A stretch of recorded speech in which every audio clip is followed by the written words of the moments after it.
صحبت اللہ والوں کی، صحبت اللہ والوں کی، اللہ سے۔ السلام علیکم ورحمۃ اللہ وبرکاتہ۔ ناظرین، منارہ نور کی دوسری قسط میں ہم آپ سے مخاطب ہیں۔ آج کا ہمارا موضوع ہے محنت ہی کامیابی کی کنجی ہے۔ نبی کریم صلی اللہ علیہ وسلم معلم انسانیت ہیں اور صحابہ کرام رضوان اللہ علیہ اجمعین اس معلم انسانیت کے عظیم شاگرد ہیں۔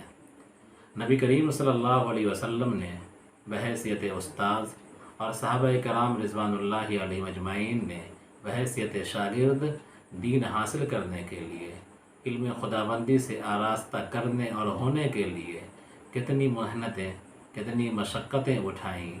تاریخ اور سیر کی کتابوں میں اس کے واقعات بھرے پڑے ہیں۔ خود نبی کریم صلی اللہ علیہ وسلم نے ایک موقع پر ارشاد فرمایا، مجھے اللہ کے راستے میں جتنا ڈرایا گیا اتنا کسی کو نہیں ڈرایا گیا، اور مجھے اللہ کے راستے میں جتنی ایذائیں پہنچائی گئیں اتنی کسی کو نہیں پہنچائی گئیں۔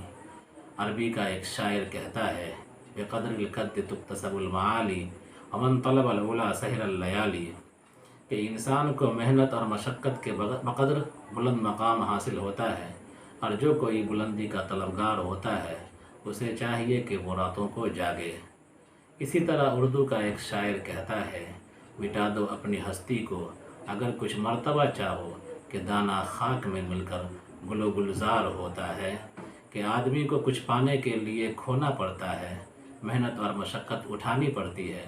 دنیا میں بغیر محنت کے ایک دانہ حاصل نہیں ہوتا، تو بغیر محنت کے کوئی انسان بلند مقام تک کیسے پہنچ جائے گا۔ عام طور پر دیکھا جاتا ہے کہ بہت سارے ایسے بچے جو انتہائی ذہین، انتہائی چالاک ہوتے ہیں، لیکن وہ اپنا کیریئر برباد کر دیتے ہیں، وہ بلند مقام حاصل نہیں کر پاتے ہیں۔ جائزہ لینے سے پتہ چلتا ہے کہ ان کو اپنے دماغ، ان کو اپنی ذہانت پر ناز ہوتا ہے۔ سستی اور کاہلی ان کی پہچان بن جاتی ہے، اور سستی اور کاہلی کے نتیجے میں جہاں تک ان کو پہنچنا تھا وہاں تک نہیں پہنچتے۔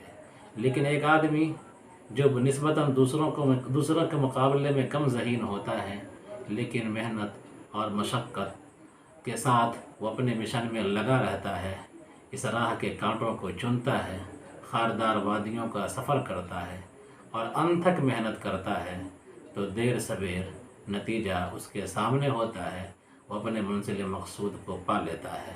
لہذا اگر ہم استاذ ہیں تو محنت، لگن اور شفقت کے ساتھ اور محبت کے ساتھ طلبہ کو پڑھائیں، اور اگر ہم شاگرد ہیں تو ہم کو چاہیے کہ محنت کو اپنا شعار بنائیں، محنت کو اپنی پہچان بنائیں، لگن کے ساتھ پڑھیں اور نتیجہ اللہ کے سپرد کر دیں۔